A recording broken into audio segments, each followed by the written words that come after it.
The views and opinions expressed on this station do not reflect the owners, management, staff, clients, or partners.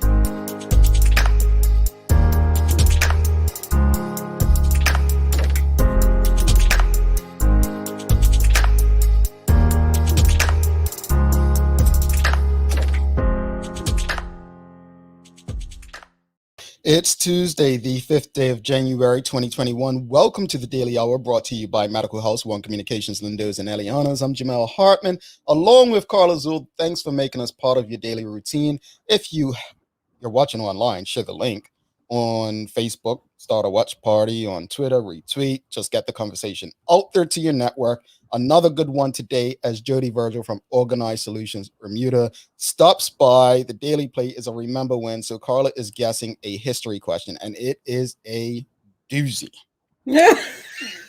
Oh, well, we know where that's going to end up. No, you're going to represent for all the supporters, all those folk out there that want to see you succeed, Carla. The Carla fan club, they will be behind you today. Notice I didn't say it was easy, right? Yeah, you said a doozy. Oh, okay. But you know what? I'm so random, so I'll probably get it within like 3 seconds. It's the easy stuff I don't get, and it's the hard stuff I get. You realize that? You know what?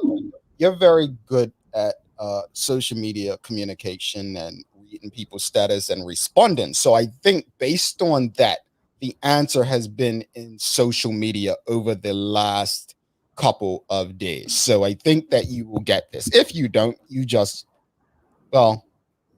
Carla. Yeah. I got my team behind me. We're straight guys. Let's do this. Yeah. Blame them if you get it wrong. But look, it's good to be back. Secondary, I'm feeling refreshed. You asked me how I'm doing before we came on the air, and I said I'll let you know when we come on. So I say that because, I'm trying to knock these girls out. People love to say, "Oh, slow down, and you got time." And we may have time, but at the same time, we don't know how much time we have. And so this morning, knocked out my first 5K. Hold on. Thank you. I know. I was very tired after that jog this morning, but I am proud to say that I done something that I have been saying I was going to do for the last 10 years. So my first 5K. Now, there was no one there to witness it, but my Garmin and my coach, Larry Marshall Jr., he better, I don't even want to tell it. He better look at my performance this morning and write to me and say, "Hey, that was a good one." Oh, look, he actually does. Yeah, you bet. This is the thing. I never know when my friends are watching, right? But that's freaking. He just popped up out of nowhere. Crazy, right? But he better check me out and tell me how I'm doing. But see, he's so technical, and this is why I appreciate having people like him in my life, because he will say, "Look, your heart rate was this, your heart rate was that. Maybe do it again, but do it a little slower, or you can pick up the speed." Like me, I'm just out there trying to get done. So it was a good run, and I'm going to be honest with you. These conditions that I ran in were the conditions that I moaned about when I was in the regiment. The conditions I moaned about in school when they would say it's cross-country time. I mean, it was, now, bear with me, folks. I did spend many years up in the freezing cold in New England. Worst winter ever in 2015. But it was a freezing 50 degrees this morning out there. I wish it was 50 degrees. Jeez, what I wouldn't do for 50 degrees. I mean, whatever. I guess it's all relative, but the conditions, it was pretty cold out there. But enough about me, Carla. Speaking about 50 degrees and you wishing it was 50 degrees, don't you just wish for freedom? Because I see what's it, Boris, Prime Minister Boris Johnson, right? Yeah. Okay, so I see you guys are locked down again. Like, talk to me about that, because this is interesting. So what? It's funny. I saw a comment yesterday and someone said, "Oh, but we've been on lockdown all this time." And I think what people need to understand is that it's been a lockdown, but it has been loose. So the very first lockdown from March, I want to say until July, you could not come out the house except to go to the grocery store or to exercise, right? For 1 hour. Mhm. I live by uh, what they call a dual motorway, as a dual something. Anyway, it's a very busy street. It was like a ghost town back then. Mhm. Then we went into a different tier, and it was a bit more activity. Malls opened. So to me, I mean, the only thing, you couldn't get a haircut and you couldn't go to the nail salon. Now we've reverted to how it was last March. So it's no essential travel. You got to stay local. Mhm. But here's the thing, though. I have an issue because I absolutely despise at home learning. I don't like it. It causes stress in my house. Yesterday, Naeem, my youngest, was supposed to go to school. And because of all the varying news reports, I was like, I'm not sending him. And I told the school I would assess it and send him tomorrow, meaning today. The announcement came. So high schools are out, supposed to be until the 18th, but now we're out of school until the middle of February. Mhm. My older son, he does not like online learning. He tries to do his school under his covers. It's a total battle in my house. The children are in the house 24/7. So it causes stress within the house. Luckily, we have space, so hopefully they'll stay. So the mental part of it is different. I'm always at home, so I don't really feel like I'm missing something out there like Mhm. some people do.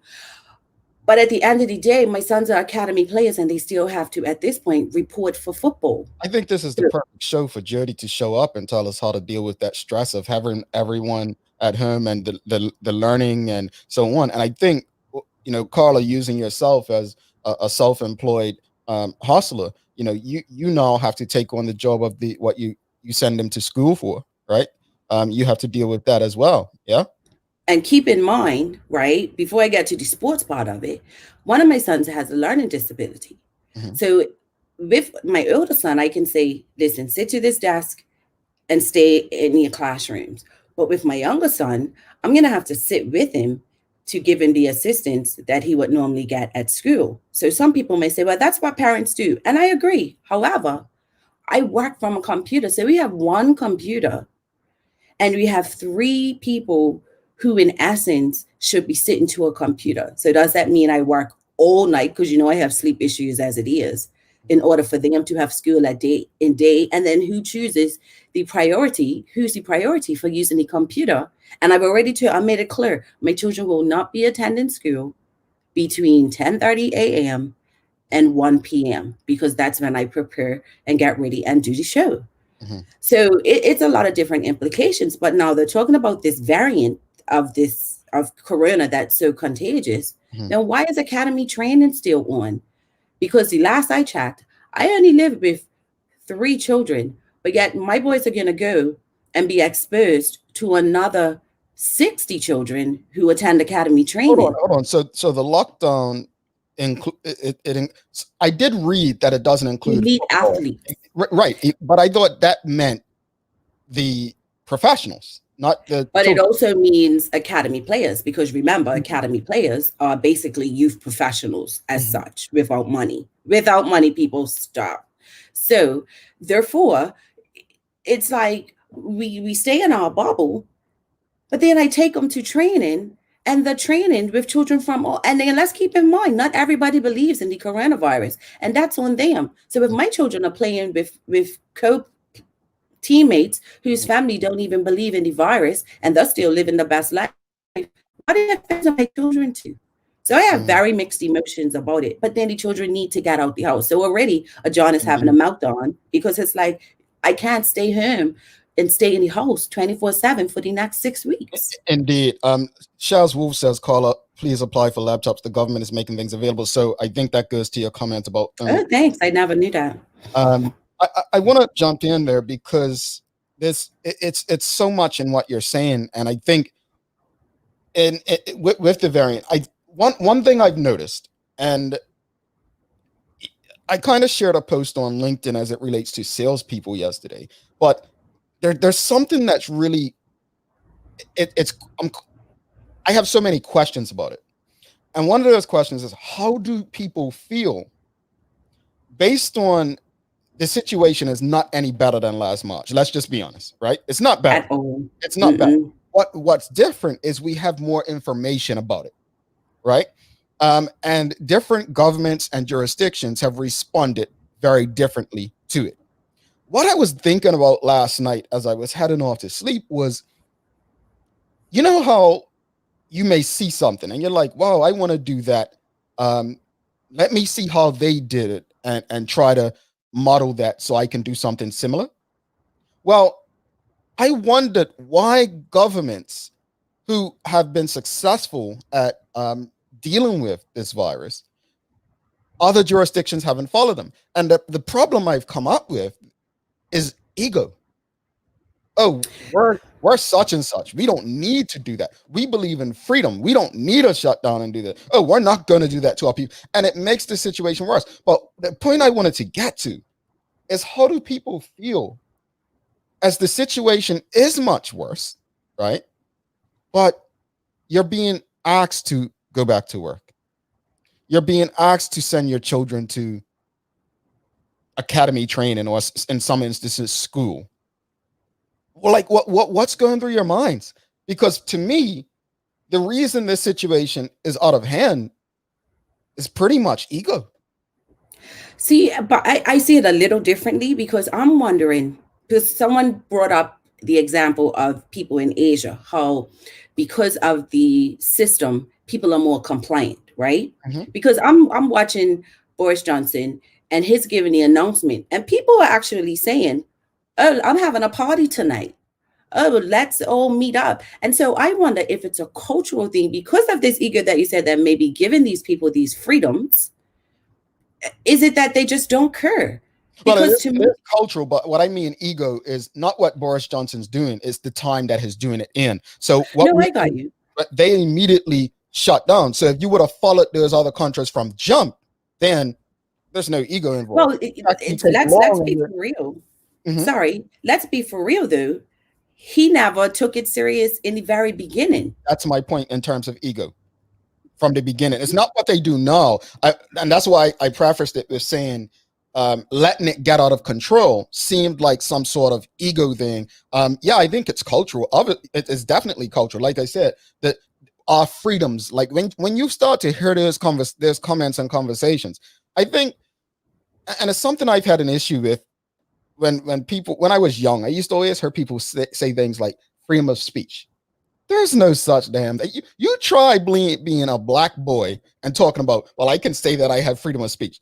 I don't know if freedom of speech is down to culture or country or race or gender, but I have never had freedom of speech.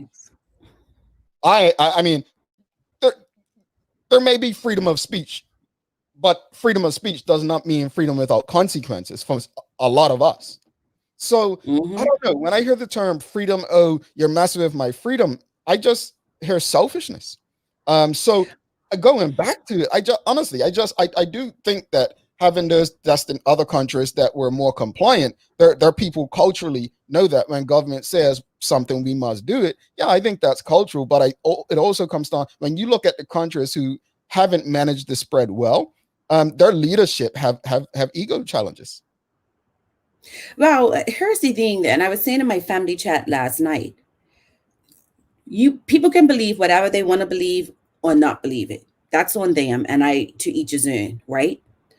But let's use logic for 1 minute.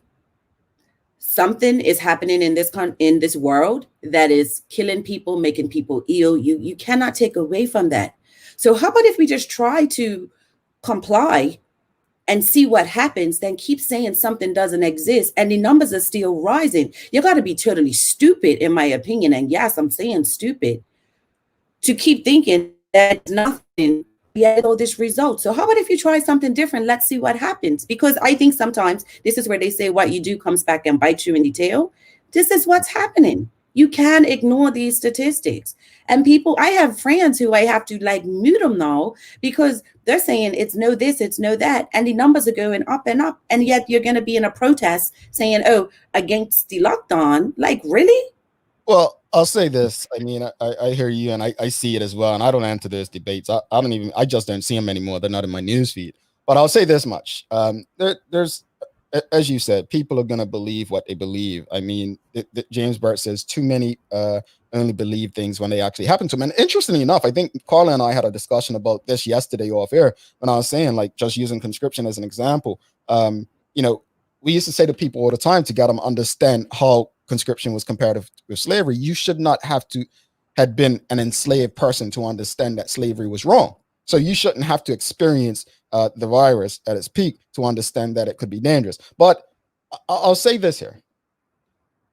We speak about this all the time, and my response to all things viruses is simply just living a better life, a healthier life. And while we can't control what others do, we can't control what we do. So it's a tough period. It's a tough time.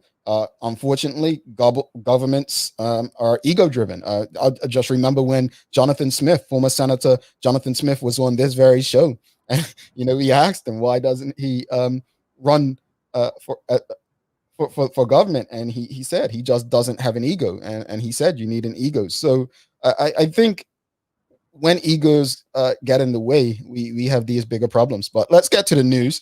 Don't forget, we have Jodi Virgil from Organized Solutions Bermuda coming up. So we're going to have some solutions on how we can, leave the old in 2020 and get with the new in 2021. Make some spaces for new opportunities.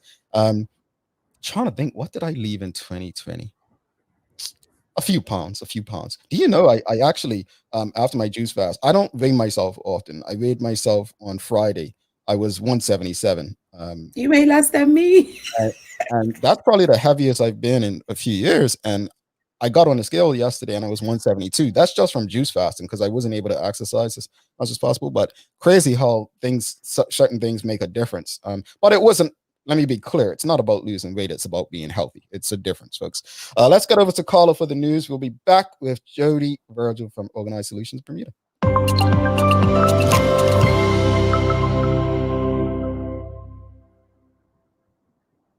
Sadly, Bermuda recorded its first road fatality of 2021 on Monday morning. At 8:55, police attended the scene of a single-vehicle road traffic collision involving a motorcycle which occurred on Middle Road, Southampton, near Jews Bay. On arrival, an unconscious 28-year-old male was found lying in the road. CPR was commenced and the male rider was conveyed by ambulance to King Edward VII Memorial Hospital, where regrettably he succumbed to his injuries. Any witnesses to this collision are being asked to contact the road policing unit at 247-1788 or alternatively call 211 as soon as possible.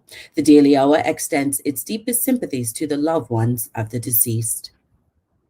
It is appalling and grossly hypocritical that without the benefit of the full facts, both an opposition MP and anonymous realtors would launch such an attack on a decision which has added the safeguarding of Bermuda's children. This statement coming from the Ministry of Public Works via a spokesperson after it was revealed by the Daily that the Department of Child and Family Services has moved to a location on Front Street, which is owned by a company which Progressive Labour MP Zane De Silva is a director. The space is being rented for just over $788,000 per year for an initial period of 5 years. The spokesperson continued, the facts are that the consolidation of the Department of Child and Family Services into one location will better serve the children of Bermuda.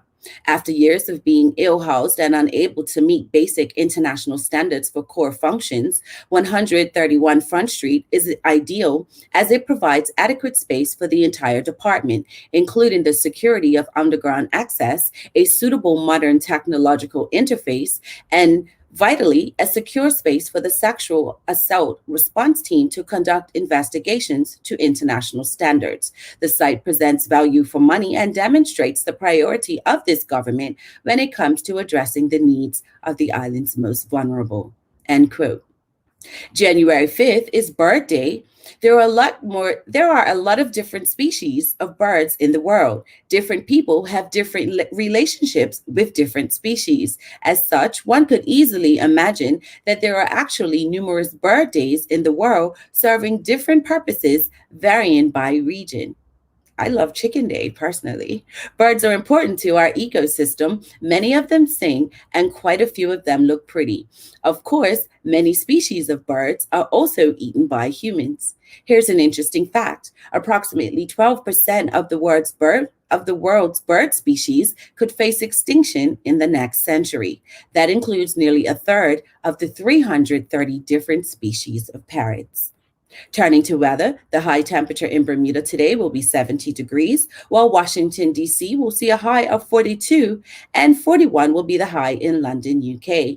And on a programming note, don't forget to tune in to the full100radio.com tonight for nighttime jams featuring some of your favorite romantic classics.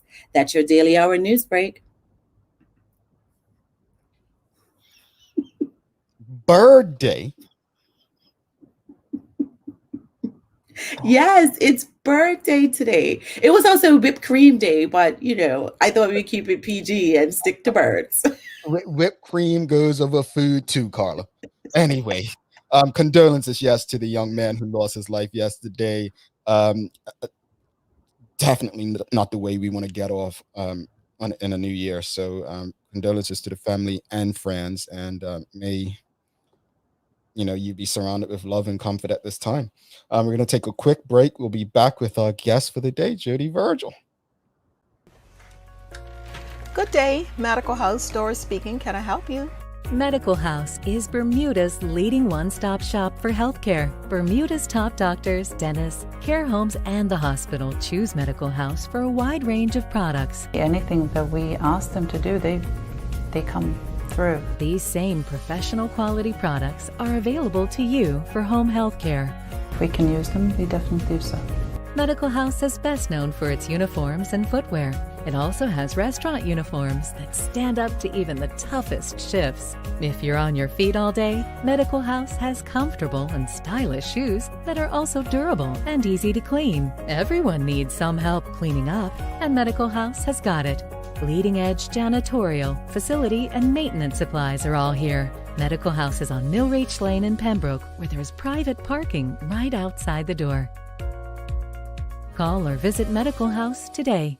We're spotlighting a food producer whose products are made with real wholesome ingredients, such as the highest grade farm-grown vegetables and certified organic free-range livestock with no artificial ingredients or preservatives, and no compromising on the painstaking quality control. Imagine Foods believe that higher quality ingredients, meeting high standards of purity, yield greater nutritional advantages and a more satisfying flavor. This month, we're featuring Imagine Foods organic roasted turkey, vegetable wild mushroom, and savory beef gravy.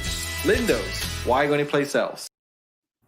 All right, welcome back to the big show. It's the Daily Hour. Carla Zul, I'm Jamal Hartman. Thanks again to Medical House, One Communications, Lindo's, Eliana's, Crimson Multimedia over there on Channel 82, where you can watch this and many other Bermudian-produced programs.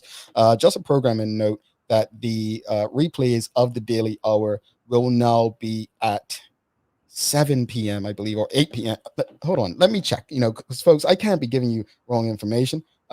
And I kind of it can't be 7, because if it's 7, no one would ever watch the news. I like the way you did that. Player. Hold on. Let me check that out. All right. So it will be now. Yeah, it'll now re-air at 7 p.m. So I feel sorry for those folks that used to watch those other programs at that time. But yeah, so the Daily Hour can be, you can watch it at 7 p.m. on Channel 82, all the replays of these episodes. But without further ado, let's bring on Jodi Virgil. Yes, it is 7 p.m. Thank you, sir. So Jodi Virgil from Organized Solutions Bermuda. Good morning to you. Good morning, Jamal. Good morning, Carla. Happy New Year to you, and Happy New Year to Bermuda. Yes, it She's such a ball of sunshine. isn't she? You know, I can't look. I just looked at a text my wife sent me talking about what's up with the grumpy resting face all the time, like, you know, going on about my face, but Jodi changes that. So hopefully, you know, the smile's there, and your energy, it rubs off on us for the rest of the year. Because Carla's such a grump, by the way. Well, trust me, you know, I'm not a morning person. I've learned to become a morning person. And so what I always used to say to people is I'm not grumpy, I'm just quiet. Just quiet in the morning. I'm not grumpy. Yeah, and I have the perfect face for radio when you can't see it. So I think that I fit in that boat with you. But let's get to the conversation. Out with the old, in with the new. Easier said than done in many respects. But speak to us about how one can remain focused and on track to achieving their goals in 2021. Well, you know, Jamal, I was listening backstage and talking about everything that's going on in our world. And we are dealing with a lot of stress during this time.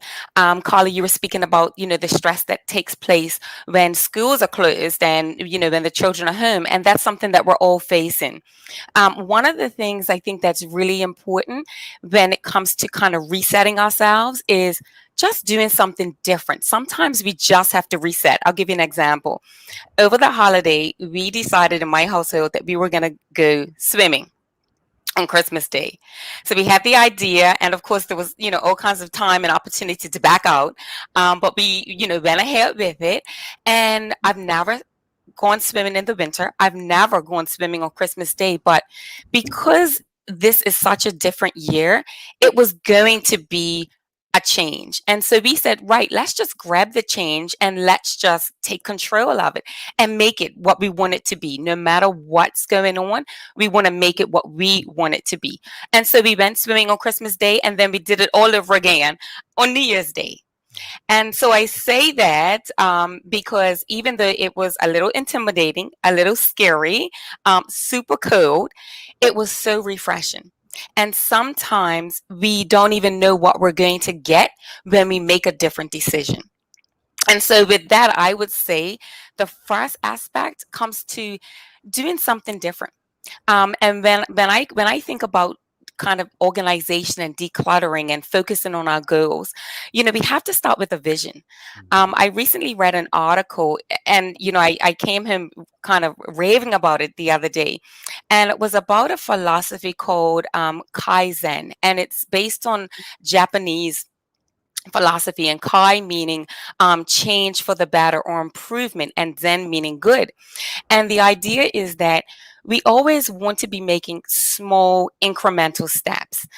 Bold steps they might be, but they don't have to be huge. Even small steps make a big difference. But whenever we make these steps, we have to know what our vision is. What do we want to achieve in 2021? And then how do we want to get there? That's the next piece. So that would be my first part. What do you want to do? What vision do you have? And doing something completely different, stepping outside of our norm, can sometimes get us there. Interesting, because I said this year, you know, I don't know why, and tell me if I'm wrong, but a lot of people have been stressing to people, write down your goals. Don't just say them, write them down. And I'm like, you're talking to a person that didn't even take notes in college, right? Like, I'm like, right now. But I honestly, I do. Carla would tell you, as you'll see, I do take a lot of notes these days because I just don't remember like I used to. So that is something that I've tried to do in my phone. One of the things was make sure that I walk 10,000 steps per day. Something simple like that too, because I'm sitting so often. When I was in the office, I had a stand-up desk, but I'm sitting so often since I was working from home. So going for a jog in the morning, walk at lunch, and then a walk in the evening. So just managing those kind of things. And so I feel like everything is in my technological devices. So I just make note there. But I definitely take your point. Businesses have struggled though in the last year.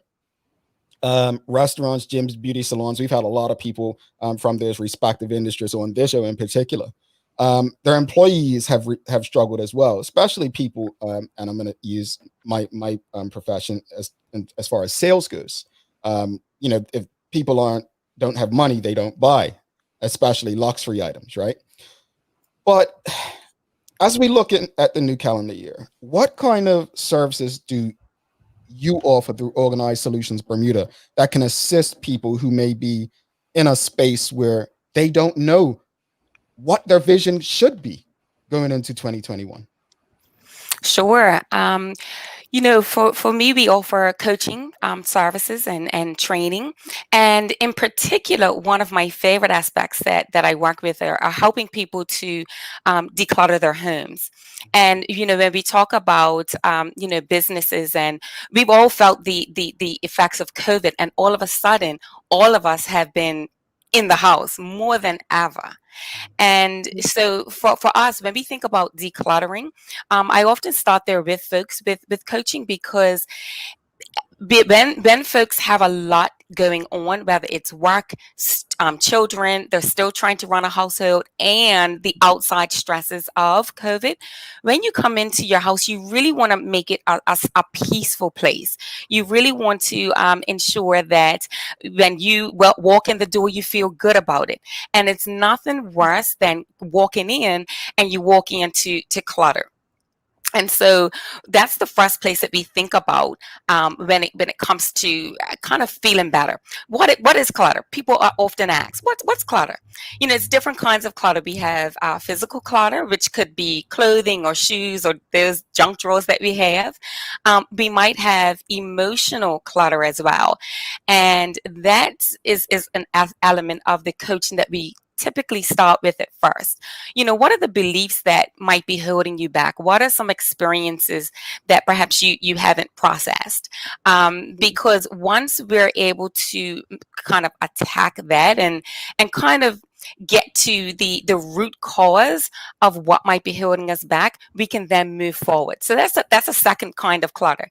And then the third kind of clutter revolves around the digital clutter that we have, all of the emails that are piling up, and the social media posts that we are important to keep up with, but that are also important for us to manage. And so I talk to folks about that kind of clutter.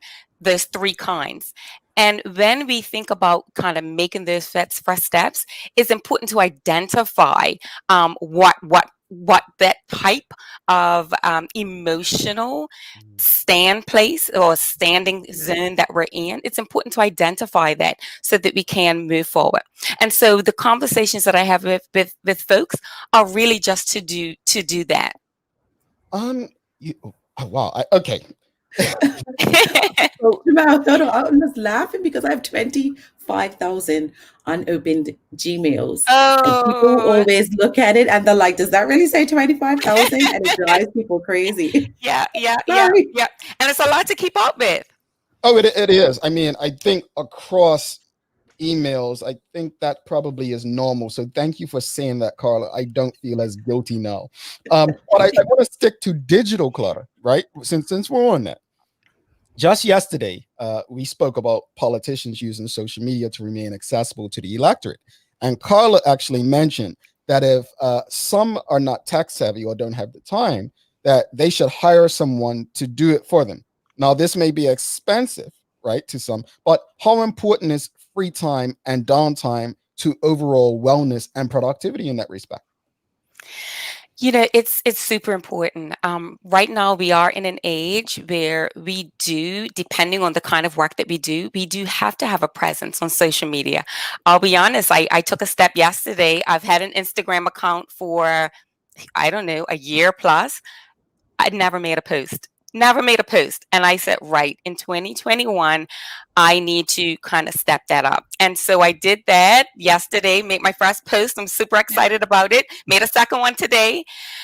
But with the all of the digital age that we are in, it's also important to step back and take a break from the interactions. It is something that is important to our mindfulness as well. Whenever we think about trying to action any goals, sometimes we have to step back and get quiet. And stepping back from social media or taking some time for ourselves is important. Carl, I heard you talking yesterday about the 30 minutes in the morning. I think Keisha Allen Smith spoke about it. And that's so important to be able to find time for ourselves. And even though I'm not a morning person, I've become a morning person. I do find that mornings are the best time to get centered and to really just take a moment to think about what your day is going to be like, what you want to achieve, what you want to accomplish before kind of moving out into the day. So absolutely, it is important to be able to step back from that. Now, Jodi, there are some who don't want to leave 2020 and they struggle to get rid of things that serve no purpose. Is this a sign of anything of a larger issue? And what can one do to get help with this? Sure. When we think about, clutter in and of itself, that's exactly it, Carla. It is, there are items that don't serve a purpose that kind of drain our time or our energy or our space. And it can be challenging to get rid of items. I'll give you an example. I spent 10 years living in the US. And when it was time for me to come home, circumstances changed, and it was time for me to make a change. I had to, at that point, literally, and no transparency, I had to sell all of my items. I came home with just my clothes and I think a set of pots. They were my favorite pots. I had to bring them home. But I can remember having to have a house sale and having to sell my items, to just kind of pay off bills in the States and make sure that you leave one area clearing free and clear before moving home. And I can remember all of my items were on my dining room table at that time, and they all had price tags on it, and people were coming and collecting them. And in all honesty, I had a moment. I had a moment because it didn't represent just the items, the stuff. It represented my dreams. It represented a life that I thought I was going to have, and that was coming to a change or an end, and so it was changing. And so with that said, I never forget, my aunt had a conversation and she said, Jodi, listen, she said, those items, they're just stuff. They don't mean, they're not taking away from the memories that you had or the experiences that you had. It's just stuff. And when I heard that, I recognized it, and little did I know that 15 years later I would be super involved and super excited about helping people to deal with their stuff. But it makes a difference when we're able to identify that we do have an attachment to something, and it's okay. It's all right to do that. But also recognize that that particular item doesn't define us. It doesn't take away from any love or experience or happy times that we have. We can still have those happy times. And I encourage folks, take pictures of the items, take pictures with the items. When I'm working with clients and we're moving through closets, we put clothes on all the time and take pictures before donating them. The difference that comes when we realize that clutter is more of a problem and perhaps is more tied to an emotional or mental health issue, really becomes when the clutter is really disallowing us from being able to spend any time, quality time. We don't want to be around anyone, or the clutter in our home has grown to such an effect that it's hard to walk through the home, or it's a fire hazard. Many of us would remember the show Hoarders. Oh my gosh. Yeah, from years ago, we remember that. And hoarding is different from someone who just has some extra clutter that they want to get with. Hoarding speaks of more of a more emotional or mental challenge that a person is having, and really, when it comes to that the important part is that someone gets the support that they need, whether it's a psychologist or a psychiatrist and whatnot. So that would be kind of the difference between it. When you're completely able to function in your home, and the items that you have perhaps don't have any particular value except to you for a future need, and they're not organized in any way, shape or form. Whereas, say for example, someone is a collector and they may have 100 trains, but they have a purpose. They're displayed. Someone who is hoarding, they may have 100 of buttons, but they may not necessarily be displayed anywhere. They may be random or haphazardly placed in a home, and don't have a value for now. It's, I just might need it later. So big difference between the two. Now, double barrel question. What is the process that people should undertake to decide what they should get rid of first? And how do people decide when it's time to declutter? Sure. That's a great question. And I'm so glad you asked that, Carla, because people struggle with that all the time. The first aspect that I think about is, and I go back to, whenever we have a vision and then we make our steps, we start small. Because whenever we, as we say, bite off more than we can chew, it starts to feel overwhelming. And oftentimes people feel paralyzed. They don't know where to start. So what I always say to folks is, I ask them, what is working in your house? And many times, my clients will say nothing's working, and I say no, there's always something that's working. And when we find out, it could be something as simple as in their kitchen, they have all of their breakfast items together, and they're able to quickly make breakfast for themselves or for the children or whatnot. No matter what it is, it's always about building upon what's working. And then that creates that success, because again, we go back to the belief systems, and much of decluttering and organizing comes with the belief of, I can do it.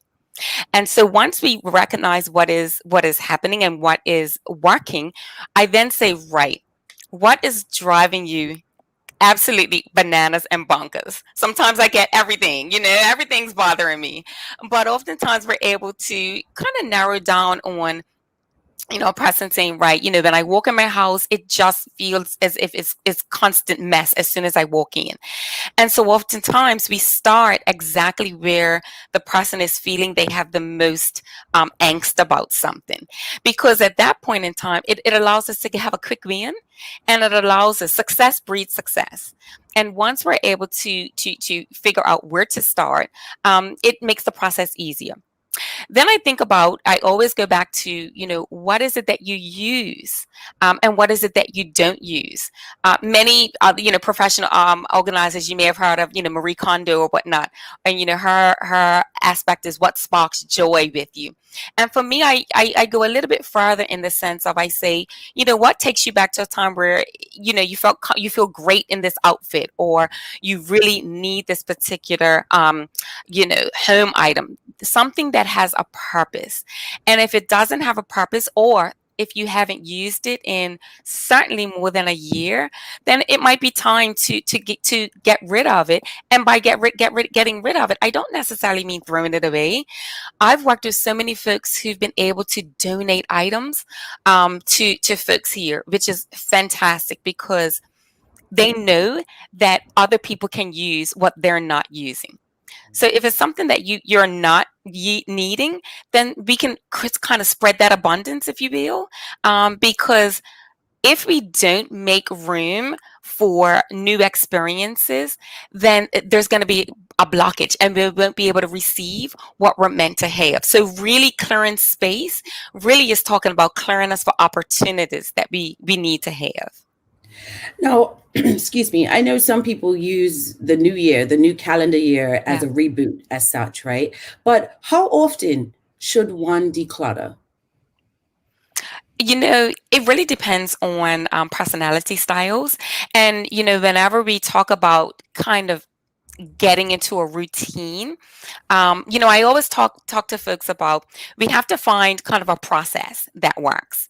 The first part of the process is really sorting through your items, and kind of putting all of the like items together, so that you can really figure out, how many black pens do I have, or how many sweaters do I have? And then we make the decisions of what to donate or dispose of. And then the next aspect is, it's always easier to kind of containerize items so that they're not loosely jumbled about, and assigning a home. That becomes important as well. Everything in its place, and every place has a home. then we get to kind of the next piece of it is which is the how do we maintain this? And I would say, going back to the schedules that we create, I would say look at your schedule and determine what works for you. Are you the kind of person that does, quick tidy up in 10 minutes? Maybe you like to do a little bit every day. And if that's who you are, I would say work with your natural kind of organizational style. Maybe you're the kind of person that comes home on a Friday and says, you know what, I'm gonna clean up for the week, or a Saturday morning. Years ago that was kind of how we grew up. Saturday mornings were always chores and laundry or whatnot. But look at what works best for you. It could be a Sunday, it could be an evening, it could be first thing in the morning. But pick a time that works for you and really make it part of your routine. That's also part of what we do, developing habits, which is not easy. It takes time to develop a habit, and it's not going to happen overnight. I always say to folks, be patient with the process. It's not something that is a quick and fast. It reminds me of, if I might be kind of trying to lose some weight or going on a diet or whatnot, or trying to eat healthily. It may not happen, in 1 week or 2 weeks, but the little steps that we can make, the little incremental steps that we make add up and make a big difference. So find the time that works for you and put it in your schedule and really commit to it. Commitment. That's so important. Yeah. As you're talking about, and I want to go to the audience, the decluttering and making space and letting go of stuff. Every day, and please don't make me feel bad, anybody. Let me preface by saying that. But every day, my phone gives me alert that I'm out of space and I need to let go of stuff. Like I need to delete stuff. And the only thing I have saved in my phone is good stuff, memories between me and a certain person. And last time I thought I was doing something good and kind of misplaced it. The wedding albums went in the trash, right? And I got in trouble. Oh no! Oh, that's a sore spot. I shouldn't have mentioned that. But my point is, I'm almost afraid of what to delete from my phone because, I'm like, oh, I don't want to delete the wrong stuff. Like I have stuff from when my niece was young, and I'm sure, Carla, you have your stuff from children as they're growing up. Again, it must be number 30. I have 31,000 pictures in my phone. And Jamal, I literally do this exercise where I would say, just for example, I was looking for a picture of Jamal for Christmas, and I was like, December 2012, for example, right? And it pops up, and I'm like, you don't need all 7 pictures of the selfies that you and Jamal took. For example, I find it very difficult to delete pictures, especially because I don't live in Bermuda anymore. Yeah, I really do struggle with that, and I'm like, 30,000, really? But that's where I'm at every time. I mean, and I get no lie, I get the notification every day. So I get them. Delete, and they're not making the devices any bigger so that you can have more space because that's what keeps you going and buying. But if you had an iPhone, Jamal, because that's why I buy 264s, because I know that I cannot kill 264 in space. Just saying. Well, I mean, in truth, whatever iPhone has, just remember Samsung had it first. So that's not an issue necessarily. Let's go to the audience. Miriam Simmons says, I did a purge in 2019. It was rough, but also liberating. That sounds good. It does, thank you, Miriam, for sharing that. And it absolutely is liberating. And what a lot of people don't realize is that when we are decluttering and when we are clearing out, our body is actually kind of releasing those, good endorphins, hormones, right? So that we literally feel better in the same way that when we kind of look at that same pile of whatever it is that we have, we get a little bit of cortisol that gets released, and that can build up. And, of course, that leads to, all kinds of health issues, stress or blood pressure or fatigue or, just not feeling our best. But when we organize, it is a fantastic feeling that really carries with us. And every single time, I'm sure, Miriam, you look at, whatever space you cleared out, I'm sure a big smile comes on your face. I guarantee whenever I work with clients, at the end of it, we always kind of do a checkpoint, like on a scale of 1 to 10, how do you feel? I guarantee it's always a 10. I guarantee. And I ask them, how do you feel now versus before? We take before and after pictures so that they can see how they feel. And oftentimes people feel that it's a relief, they have a weight off their shoulders. And I tell people all the time, I'm my own client. I have constant organizing projects that I have to do and keep up with in my own house. And I get stressy as well. And when I get stressy, the clutter builds up. So I say to people that you're not alone. It's not something that no one else in this world is dealing with. It is something that we are dealing with, and it is something that when you do it, feels great. All right, let's get through some more comments. Got to running out of time. Renee Sherilyn Simmons says, I need to get rid of clothes. I'm afraid because I may go looking for something and I gave it away. Brentano says, I so need this, just keep procrastinating, can't even start. I think starting is probably one of the biggest problems that we had. Charlotte Fox, Lord Jesus, I need Molly mates. She also had another interesting comment. My problem is not time. Always working 3 jobs is hard. Mercy smack. I wanted to also, Elizabeth says, putting pics on a hard drive is a game changer. Well, interestingly enough, I have a hard drive. I agree, Elizabeth. Yeah.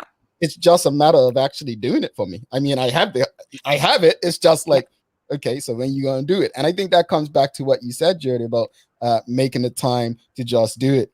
Do it, Jamal, not to cut you off, but do it when you're doing something else. You might be watching TV or something like that, and just have your phone there and just pop some stuff in. So make it fun.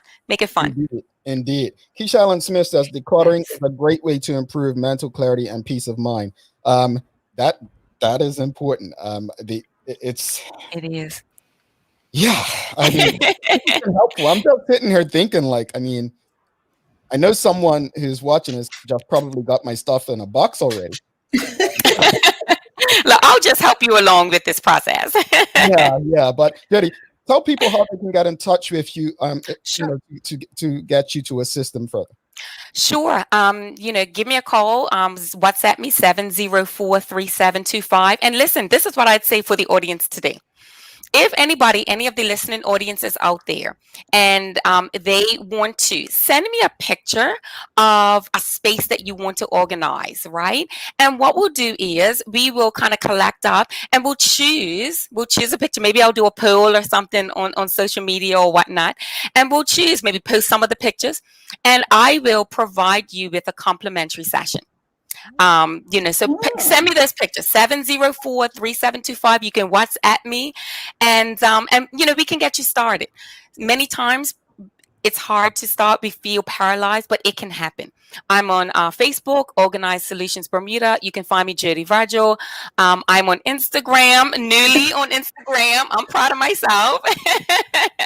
Oh gosh, I can't remember the name. JLV at OSB. That's what it is. So, send me a note. Give me a call. Website is organizedsolutionsbermuda.com. I'd be happy to help. Jodi Virgil, Organized Solutions Bermuda, thank you so much, and we will be in touch, family. Thank you so much, Jamal. Carla, have a great day. Thanks, everybody. Okay, bye. All right, we're going to take a quick break, and we will be back with the Daily Play, and Carla's going to give us some inspiration. Bermuda, do you know the difference between internet and Wi-Fi? Don't worry, neither did I. Let me break it down to you. Internet is delivered to your modem, which then has to push the Wi-Fi signal into the rest of your home. Do you find that the further you're away from your modem, the weaker your Wi-Fi signal gets? That's because Bermuda's homes are built hurricane tough. It's really difficult for that Wi-Fi signal to reach every room. But you're in luck. Our One Home Wi-Fi solution guarantees Wi-Fi coverage in and around your home with the help of our Eero devices. Plug in the arrow around your home and it will create a mesh Wi-Fi network in every room.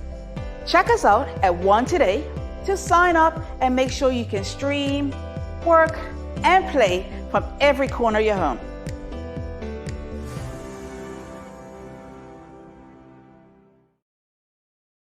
All right. Thanks again to Jodi, Virgil from Organized Solutions Bermuda. Good information. 2 good shows so far this year. Courtney Miners yesterday with the healthy eating, and today Jodi, Virgil with decluttering and just making space and getting out with the old, in with the new. Tomorrow we have Tamara Richardson, My Tribe, My Vibe. We'll be talking about fasting and the importance of fasting. So that should be a good one. On Thursday, Megan Nisbet will be talking with her about finances, making some decisions going forth. And then on Friday, Christy Carey, Bermudian, who is in the travel industry, and she has a podcast. She's been visiting various properties, hotel properties, throughout the Caribbean and Mexico and the United States over the last 3 months, and a lot have made changes. So she'll be discussing some of the changes that she sees that are temporary and some of the ones that are going to remain. So stick by. We have some good shows coming up over the next few weeks. But right now, Carla's favorite time of the show, it's daily playtime. Carla? I'm ready. All right. So it's history today. I'm doing it a bit different. It was a successful revolution by a self-liberated enslaved people against French colonial rule. The revolt began on the 22nd of August, 1791, and ended on January 1st, 1804. They just celebrated their independence with the former colonists' celebration. What is the name of this country? Mauritius. Ivory Coast. They just celebrated their independence on January 1st. Oh, I don't know. I tell you, it's easy. It's literally, if you look at what people are putting on Facebook. Oh, bonjour, ça va? Haiti. Okay. And I didn't know. Oh, I didn't like geography in school, but that was a good one. Thank you for that. Yeah. Why you say thank you? Merci beaucoup. Now you cursing on this show. This is a family show, Carla. This is a family show. But I'm grateful to everyone who knew the answer, and that's what this show is about: information, us learning about different things. So if you didn't know, it was Haiti.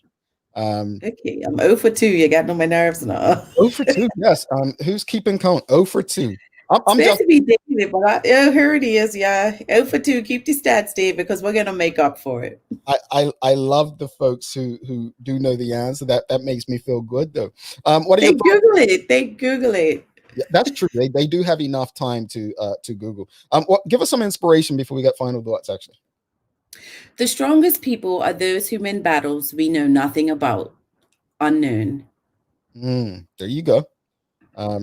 Everybody's fighting something most of us know nothing about, right? What are your thoughts on today's show? She resonated with me. I real quick, 9 suitcases brought over here 4 years ago, and a few of them I never unpacked. I just threw between donating and throwing away everything just before Christmas. So decluttering, it was all in the closet though, so put away, but decluttering is so important. Awesome advice today. Indeed. Now I just have to figure out what I'm going to make space for. I have an idea of what I need to leave in 2020 and move forward with and focus on. I just may go through a purge in my phone and just say, you know what? Let me put this all on my. And I have. Don't laugh, but I have so much. I'm not going to tell you the number. I have more space than probably 3 regular laptops combined on my hard drive available. So I have no excuse not to make space in my phone. I'll leave it at that. Use those terabytes, please. Use those terabytes, please.